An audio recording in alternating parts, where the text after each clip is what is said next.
Praise the lord. యేసుక్రీస్తు నామములో మీ అందరికీ శుభములు తెలియజేస్తూ ఉన్నాను. ఈరోజు మనం ధ్యానం చేసుకోబోయేటువంటి అంశము క్లుప్త ప్రార్థనలు. అత్యవసర పరిస్థితుల్లో కేకలు వేసిన నలుగురి ప్రార్థన. ఈరోజు మనం ధ్యానం చేసుకుని అద్భుతమైనటువంటి వాక్యపు వెలుగులో మనం ముందుకెళ్దాం.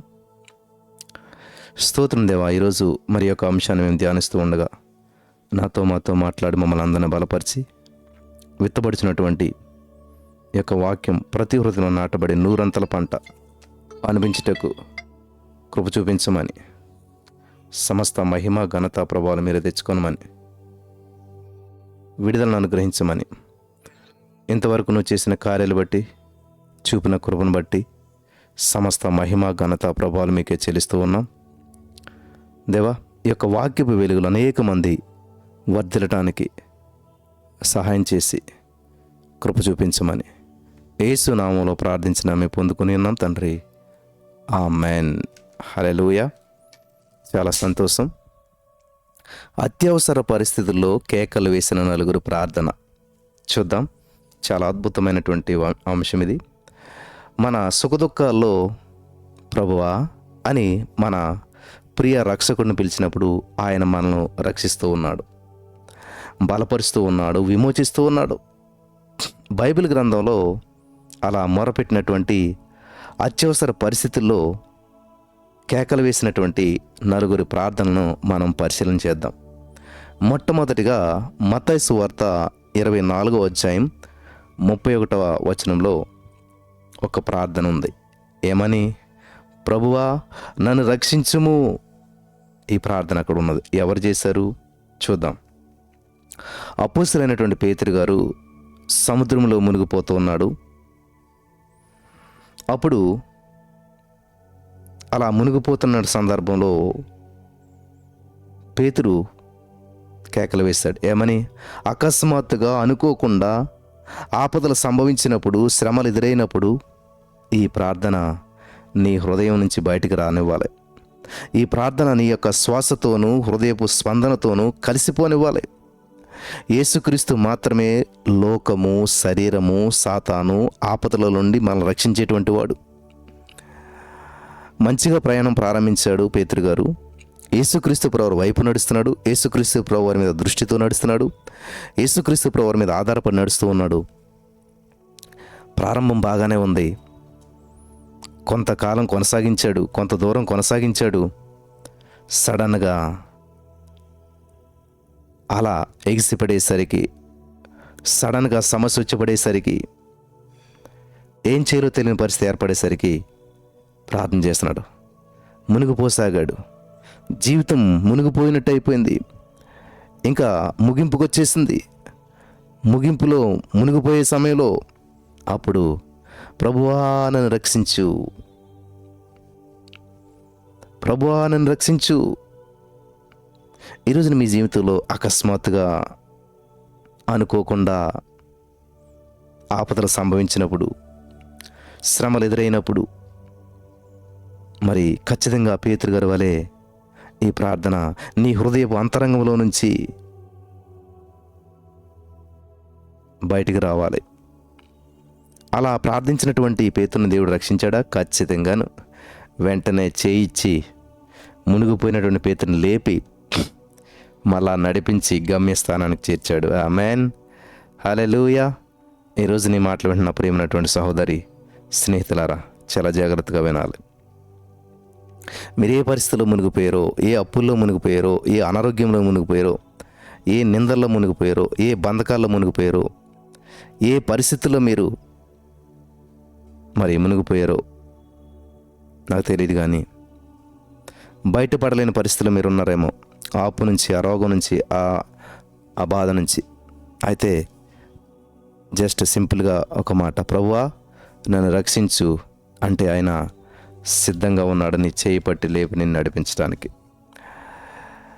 అత్యవసర పరిస్థితుల్లో కేకలు వేసిన నలుగురు ప్రార్థనలో మొట్టమొదటిగా పేతురు గారి గురించి మనం చూసుకుంటూ వచ్చినాం. రెండవదిగా న్యాయాధిపతుల గ్రంథం 16వ అధ్యాయం 28వ వచనం. ప్రభువా నన్ను బలపరచు. ఎవరైనా ప్రభువా నన్ను బలపరచని అంటున్నాడు. ఎవరు? కొత్త నిబంధనలో ప్రభు అంటే యేసు ప్రభు ఉన్నారు అనుకోవచ్చు. మరి పాత నిబంధనలో ప్రభు అంటే ఎవరు? మన దేవుడు ఆది అంతమైనటువంటి వాడు. హల్లెలూయా. ఆదికాండం 1వ అధ్యాయం 1వ వచనంలో ఉన్న యేసుక్రీస్తు ప్రభువారే. ప్రకటన గ్రంథం చివరి అధ్యాయం చివరి వచనం వరకు ఆయనే. ప్రతి అక్షరం ఆయన కొరకే రాయబడింది. కాబట్టి ఇక్కడ న్యాయాధిపతులు 16:28లో ప్రభువా నన్ను రక్షించి, ప్రభువా నన్ను బలపరచు. ఎవరు చేస్తున్నారు ఈ ప్రార్థన? అంటే తన 2 కన్నులు పెరిగివేయబడినటువంటి స్థితిలో కన్నులు ఊడదీసేశారు. నిందతో అవమానంతో నిండిపోయాడు. మరి ఇప్పటికే మీకు అర్థమై ఉంటుంది సంసోను జీవితం ఎంత బలాఢ్యుడో అంత బలహీనమైపోయాడు. ఎంత గొప్ప వ్యక్తో అంత హీనస్థితికి వెళ్ళిపోయాడు. ఆవేదనతో నిండిపోయాడు. నిందతో నింపబడ్డాడు. పైకి లేవలేనంత లోతుల్లోకి వెళ్ళిపోయాడు. ఇంకా జీవితము ముగింపు అంచులకు వచ్చేసింది. అటువంటి పరిస్థితుల్లో సంసోను అన్ని ద్వారాలు మూసుకుపోయాయి. ప్రియులారా గమనించాలి, నీ జీవితంలో అన్ని దారులు మూసుకుపోయినా ఒక దారి మాత్రం తెరిచే ఉంటుంది. ఒక మార్గం మాత్రం సిద్ధంగానే ఉంటుంది నీకు. అదే యేసయ్య చాచిన చేతులు నీ వైపు ఎప్పుడూ చాపే ఉంటాయి. ఆయన ఎప్పుడూ నీ వైపు చూస్తూనే ఉంటాడు. బ్రదర్, అన్ని పరిస్థితులు ఇలా అయిపోయినాయి అలా అయిపోయినాయి చాలామంది చెప్తారు, కానీ యేసయ్య మాత్రం ఆయన ఎప్పుడు కూడా తన ఎద్దకు వచ్చే వారిని త్రోసివేసేవాడు కాదు.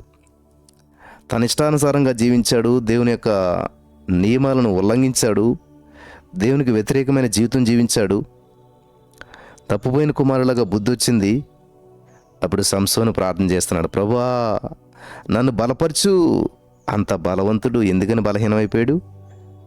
ఆజ్ఞ అతిక్రమమే పాపము. పాపం మనిషిని బలహీనపరుస్తుంది. పాపం మనిషిని బందీలుగా చేస్తుంది.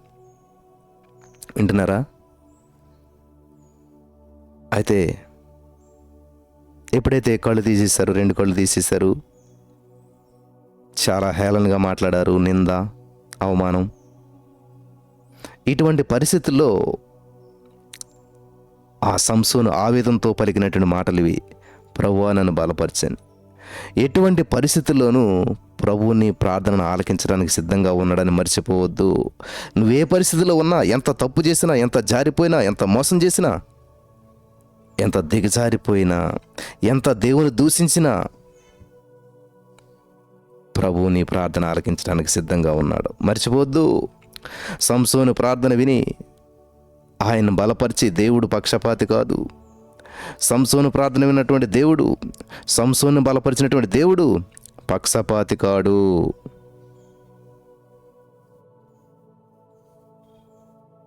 హల్లెలూయా. అంటే అర్థం ఏంటంటే నిన్ను కూడా బలపరుస్తాడు. హల్లెలూయా. నిన్ను కూడా బలపరుస్తాడు.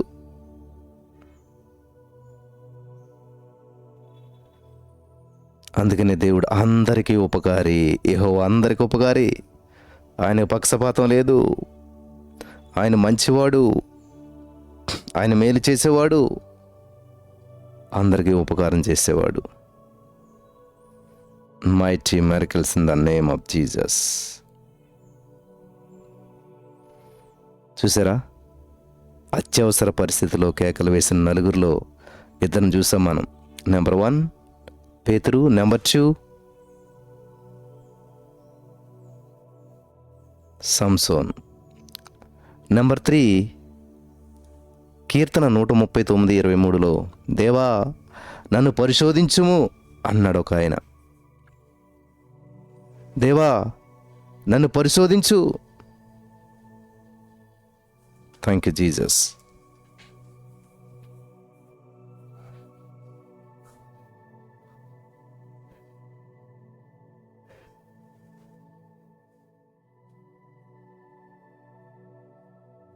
హల్లెలూయా. చూసారు ఎంత అద్భుతమైనటువంటి ప్రార్థనలు ఇక్కడ కనిపిస్తున్నాయో. 3వదిగా నన్ను బలపరచు, నన్ను బలపరచు. ఎవరైనా నన్ను పరిశోధించు అంటున్నాడు. ఎవరైనా నన్ను రక్షించంటే రక్షించాడు, నన్ను బలపరచంటే బలపరిచాడు. 3వ వ్యక్తి దేవా నన్ను పరిశోధించు. పవిత్రమైనటువంటి జీవితంలో సాగిపోవడానికి పరిశుద్ధాత్మ వెలుగులో మీ యొక్క జీవితాన్ని పరిశీలించుకొని ఇలా ప్రార్థించడం చాలా అవసరం. దావీదు వలె మనం కూడా ప్రార్థించాలి. ఆయాసకరమైన మార్గంలో ఉన్నారా? ఆయాసకరమైన మార్గం మనలో ఉందా అని చూసుకోవాలి.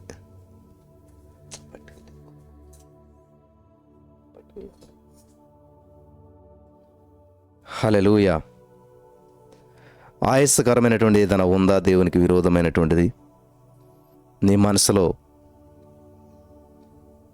ఒకసారి దేవునికి వ్యతిరేకమైనది ఏమైనా ఉన్నదా చూసుకోవాలి. సత్య మార్గంలో నడిపించుము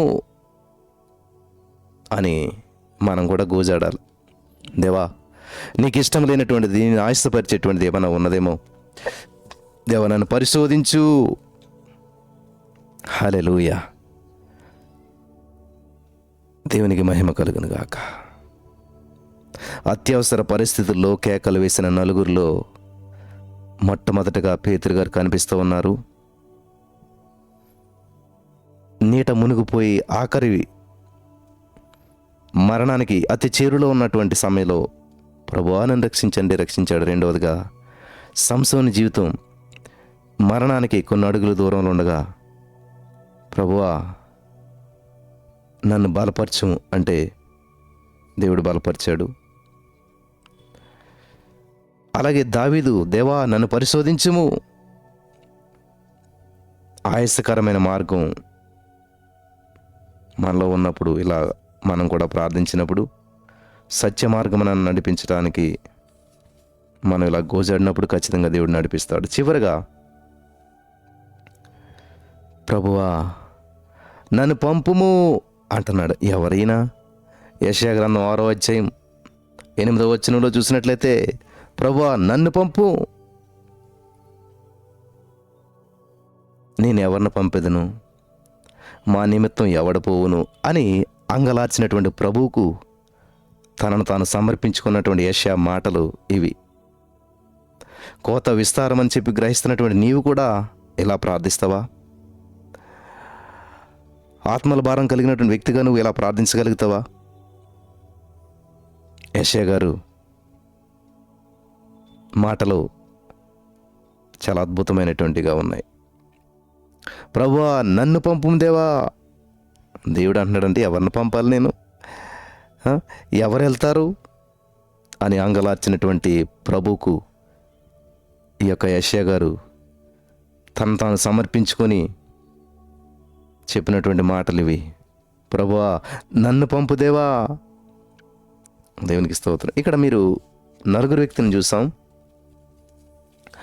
ఒక వ్యక్తి ఏమో ప్రాణాపాయ స్థితి, నీట మునిగిపోతూ చనిపోయే సందర్భంలో ప్రభుని అడిగితే కాపాడాడు, రక్షించమని. ఇంకొక వ్యక్తి ఏమో చేసిన తప్పిదాన్ని తెలుసుకొని దేవా నాకు ఒకసారి బలం ఇస్తావా, బలపరిచిదేవా, నీ నామాన్ని మహింపరిచి నా జీవితాన్ని ముగించేస్తాను అని అడిగాడు దేవుడిని. అది కూడా దేవుడు చేశాడు. ఇంకొక వ్యక్తి ఏమో దేవా నన్ను పరిశోధించు, నేను పవిత్రంగా జీవించాలనుకుంటున్నాను, పవిత్రమైన జీవితంలో సాగిపోవాలనుకుంటున్నాను అని చెప్పి దావీదు ప్రార్థన దేవుడు ఆలకించాడు. ఇక్కడ వీళ్ళ ప్రార్థనలో మీరు గమనించినట్లయితే ఇద్దరేమో అపాయకరమైన స్థితిలో ఉన్నారు. ప్రాణం పోయే పరిస్థితిలో ప్రార్థించినప్పుడు దేవుడు జవాబిచ్చాడు. ఇక్కడ దావీదేమో తన యొక్క ప్రవర్తన దేవునికి సరిగా ఉన్నదా లేదా అని చెప్పి దేవునికి అనుకూలమైన ప్రవర్తన జీవించడానికి సరి చేసుకోవటానికి ప్రార్థించాడు, దేవుడు చేశాడు. ఇక్కడ 4వది యెషయా గారి ప్రార్థన చాలా అద్భుతమైనటువంటి ప్రార్థన. ఇక్కడ యెషయా గారికి ఏ సమస్య గురించి ప్రార్థించట్లేదు. యెషయా గారు దేవా నాకు ఈ సహాయం చేయి, నాకు ఈ హెల్ప్ చేయి, నాకు ఈ బాధ నుంచి విడిపించు, నా ప్రాణాన్ని రక్షించు, నా లోపాన్ని సరిచేయి అని అడగట్లేదు యెషయా గారు. ఏమని అడుగుతున్నాడంటే నన్ను పంపు దేవా, నీ పని చేయటానికి నన్ను పంపు. చూడండి, ఇక్కడ మనం ఆలోచన చేసినట్లయితే యెషయా గారికి అవసరం ఉన్నట్టు కనిపించట్లేదు, దేవుడికి అవసరం ఉన్నట్లుగా కనిపిస్తుంది. దేవుడు అన్నా నేను ఎవరిని పంపాలి, ఇప్పుడు పని ఉన్నది, నా నిమిత్తం ఎవడు పోతాడు, అని దేవుడు అనుకుంటుంటే, ప్రభువా నేనున్నాను కదా నన్ను పంపు, ప్రభువా నేనున్నాను కదా నన్ను పంపించు, నేను వెళ్తాను దేవా. హల్లెలూయా. యెషయాలా నువ్వు మాట్లాడగలుగుతావా? యెషయాలా నువ్వు కేక వేయగలుగుతావా? ప్రభువా నేనున్నాను, నన్ను పంపించు ప్రభువా. అనేక మంది ఆత్మల భారం కలిగినటువంటి, అనేక మంది నశించిపోతున్నటువంటి ఈ రోజుల్లో యవనస్తులు, వృద్ధులు, యవ్వనులు, తెలిసిన వారు, తెలియని వారు అందరూ కూడా బంధకాల్లో, సమస్యల్లో, ఇబ్బందుల్లో, అప్పుల్లో, రోగాల్లో, నిరుద్యోగంలో, అనారోగ్యంలో, ఇలా ఎన్నో పరిస్థితులు ఇరుక్కుపోయి ఎటు దిక్కుతోచిన పరిస్థితిలో ఉన్నప్పుడు నీవు నిలబడగలుగుతావా? నువ్వు మాట్లాడగలుగుతావా? నువ్వు కేక వేయగలుగుతావా? ప్రభువా నేనున్నాను, నన్ను పంపు ప్రభువా. హల్లెలూయా. What a wonderful God. యెషయా భక్తుడు అద్భుతమైనటువంటి ప్రార్థన చేశాడు. అందుకనే బైబిల్ గ్రంథంలోకెల్లా యెషయా గ్రంథం చాలా ప్రత్యేకమైనది. బైబిల్ మొత్తం 66 గ్రంథాలు ఉంటే యెషయా గ్రంథంలోనే 66 అధ్యాయాలు ఉంటాయి. అందుకనే యెషయా గ్రంథాన్ని మినీ బైబిల్ అంటారు, యెషయా గ్రంథాన్ని చిన్న బైబిల్ అంటారు. బైబిల్ గ్రంథంలో 66 గ్రంథాలు ఉన్నట్లుగానే యెషయా గ్రంథంలో 66 అధ్యాయాలు ఉంటాయి. చిన్న బైబిల్, మినీ బైబిల్ అంటారు. కాబట్టి ఇక్కడ వీళ్ళందరూ చేసిన ప్రార్థన వేరు, యెషయా గారు చేసిన ప్రార్థన వేరు. వీరు నలుగురిలో ముగ్గురు వేసిన కేకలు వేరు, చివరి వ్యక్తి వేసిన కేక వేరు. హల్లెలూయా. కాబట్టి ఈ రోజున దేవుని దగ్గరికి వస్తూ ఉన్నాం. మనం ఏ ఉద్దేశంతో వస్తున్నాం? ఆ 3:30 ప్రేయర్లో చేస్తే ఏదో పోతాయంట, అప్పులు పోతాయంట, సమస్యలు పోతాయంట అనే ఉద్దేశమా? లేకపోతే మధ్యాహ్న కాలం 3 గంటలకు ప్రార్థనా సమయం అంట, ఆ సమయంలో ఉంటే ఖచ్చితంగా మన జీవితంలో అద్భుతం జరుగుతుందని అదా? లేకపోతే రేయి మొదటి జాము ఖచ్చితంగా పడుకునేటువంటి ముందు ఆ యొక్క రోజు ప్రారంభం, యూదుల ప్రకారం రోజు ప్రారంభం వాళ్ళకి 6 to 9 మొదటి జాము అనమాట. వాళ్ళకి రేయి మొదటి జాము అంటే రాత్రి జాములు మాట 4, ఆ మొదటి జాము అది. అక్కడ ఖచ్చితంగా రోజు ప్రారంభమైంది కాబట్టి అక్కడ మనం ప్రార్థించాలి. రేయి మొదటి జాములో ప్రార్థించాలి.